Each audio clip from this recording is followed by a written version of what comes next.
There's not a leader out there who doesn't want to improve her communication skills.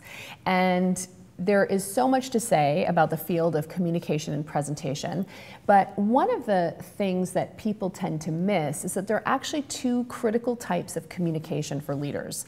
There's communicating the what and communicating the how. So we hear a lot about the importance of leaders setting that vision and communicating that vision.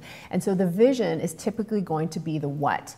Hey everyone, here's what we're working toward. Here's what it's going to be like when we create this. Here's how it's going to impact the world. Here's how it's going to impact us. That is setting the vision and communicating about the vision. That is the what. Okay?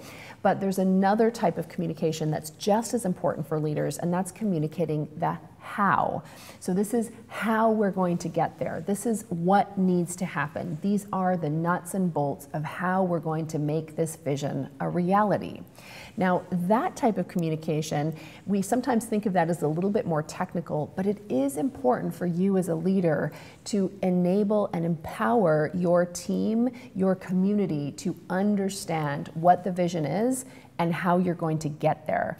And so I encourage you to pay attention to working on both.